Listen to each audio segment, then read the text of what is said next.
आज 30th अप्रैल है और अप्रैल मार्च की रिटर्न जमा करवाने की लास्ट डेट गुजरे हुए भी कुछ दिन हो चुके हुए हैं।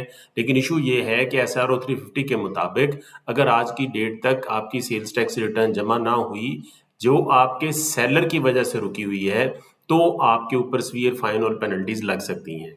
ये सारा क्या हो रहा है, इसको जरा क्विकली देखते हैं। मेरा नाम आमिर रशीद है, मैं प्रैक्टिसिंग चार्टर्ड अकाउंटेंट हूँ।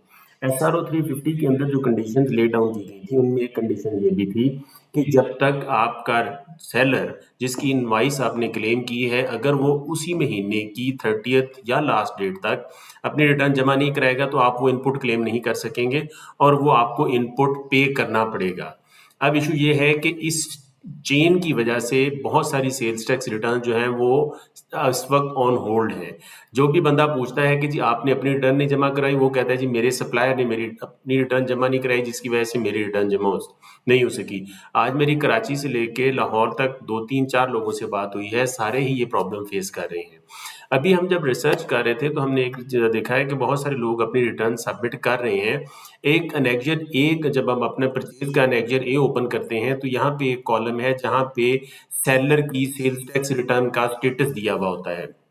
आप अपनी सेल्स टैक्स रिटर्न खोलें और उसमें एनेक्जर ए में चले जाएं। वहाँ एनेक्जर ए में जाके अपने सेलर का स्टेटस देखें। अगर आपके सेलर का स्टेटस अनसबमिटेड आ रहा है आज की डेट तक, तो आप उसे कॉल करें और अपने स्टेटस को अपडेट करवाने की कोशिश करें, अगर उसने रिटर्न सबमिट कर दी हुई है। जैसे ही उसका सेल्स टैक्स का स्टेटस अपडेट होगा, आप अपनी रिटर्न जमा करवा सकेंगे। बहुत सारे लोगों ने कुछ अपनी रिटर्न जमा करवा ली है, मेरे ऑफिस में भी उन्होंने कुछ रिटर्न सबमिट कर ली हुई हैं और कुछ का वो वेट कर रहे हैं और क्लाइंट को कह रहे हैं कि आप फॉलो अप करें अपने जो सेलर्स हैं उनको।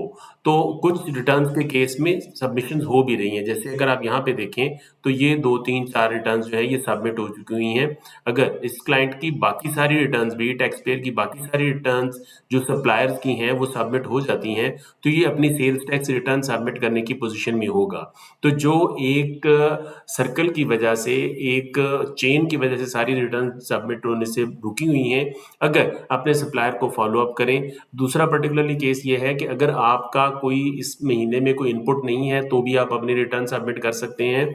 और अगर आप समझते हैं कि मेरा क्रेडिट पड़ा हुआ है ब्रॉड फॉरवर्ड, तो आप अपनी एक तो इनवॉइसेस को अपने रिस्क पे पेंडिंग छोड़ के भी अपनी रिटर्न सबमिट कर सकते हैं, ताकि आप अपने फाइन और पेनल्टी से जो लेट सबमिशन की है उससे बच सकें। पॉइंट ये है कि रिटर्न अगर आपने 18 तारीख को सबमिट कर दी हुई है, तो वो एक प्रोविजनल रिटर्न है, उसको प्रोविजनल रिटर्न लिया जाएगा। और जब तक आपका सेलर अपनी सारी जो रिटर्न्स जो है वो इस 30th तक अप्रैल के केस में और last month date of the month तक नहीं सबमिट करेगा, आपकी रिटर्न सबमिट तस्वर नहीं की जाएगी।